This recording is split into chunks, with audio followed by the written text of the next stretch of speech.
ஹாய்ங்க, டேஸ்டியான Hyderabad style chicken biryani பண்ணலாம். அதுக்கு முதல்ல வந்து ஃப்ரைட் ஆனியன்ஸ் பண்ணி வச்சுக்கலாம். ஆனியன்ஸ் வந்து இந்த மாதிரி மெலிசா பொட்டேட்டோ ஸ்லைசர் இருந்ததுன்னா பொட்டேட்டோ ஸ்லைசஸில் இது பண்ணிக்கோங்க.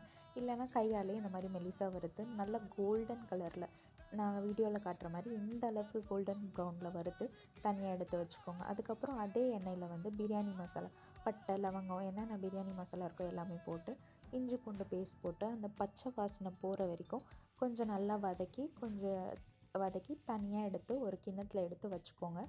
இதை ஓரமாக வச்சுட்டு அதுக்கப்புறம் அதே கடாயில் வந்து சிக்கன் எடுத்து போட்டு அதில் இருக்க வாட்டர் ரிலீஸ் ஆகி அந்த வாட்டர் வத்துற வரைக்கும் அதை குக் பண்ணி எடுத்துருங்க. ஒரு 70% குக் ஆகிருக்கணும் சிக்கன். அதுக்கப்புறம் அதை ஒரு பவுலில் போட்டு அதில் நம்ம எடுத்து வச்சுருந்த மசாலா, அப்புறம் கொஞ்சம் ஃப்ரைட் ஆனியன்ஸ், அதுக்கப்புறம் 2 பச்சை மிளகா, மஞ்சத்தூள், மிளகாத்தூள்,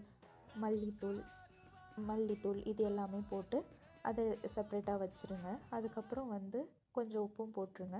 அதுக்கப்புறம் கொஞ்சம் தக்காளியும், ஒரு தக்காளி, அதுக்கப்புறம் கொஞ்சம் கொத்தமல்லி, கொஞ்சம் புதினா, தயிர் இதை அரைச்சி அதே மிக்சரை அதில் போட்டு அந்த மிக்சரை வந்து நல்லா அந்த பிரியாணி பாத்திரத்தில் வந்து ஸ்ப்ரெட் பண்ணி விட்டுருங்க.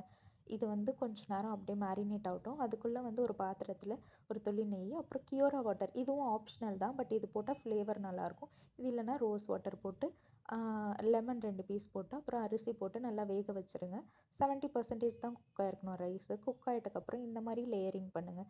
நம்ம ஊற வச்சுருந்தோம்ல சிக்கன், அதில் வந்து அரிசி அந்த சாப்பாடு 70% குக்கான ரைஸை போட்டு அது மேலே ஃப்ரைட் ஆனியன்ஸ் இதெல்லாம் போட்டு மறுபடியும் இன்னொரு லேயர் போட்டு மறுபடியும் ஃப்ரைட் ஆனியன்ஸு, இந்த கொத்தமல்லி, புதினா இதெல்லாம் போட்டு அப்புறம் சாஃப்ரான் மில்கில் வந்து குங்குமப்பூ வந்து கொஞ்சம் கலந்து அதை இது பண்ணிக்கோங்க. இது எல்லாமே ஆப்ஷனல் தான், இல்லைனாலும் பரவாயில்ல.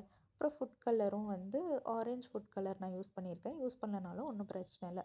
அப்புறம் நெய் ஒரு ஸ்பூன் ஊற்றிட்டு வாழை இலை இருந்துச்சுன்னா வாழை இலை கட் பண்ணி மேலே வச்சுட்டு அது மேலே தம் போட்டுருங்க. அதுக்கப்புறம் ஒரு 15 மினிட்ஸு அடுப்பை ஆன் பண்ணி வச்சுட்டு லோ ஃப்ளேமில் வச்சுட்டு தம் போட்டு எடுத்து பாருங்கள். எடுத்து பார்த்தீங்கன்னா அதோட நம்மளோட சூப்பரான ஹைதராபாத் தம் பிரியாணி ரெடிங்க. அதை ஓப்பன் பண்ணி பாருங்கள், தண்ணி எல்லாமே ஃபுல்லாக வடிஞ்சிருக்கான்ட்டு.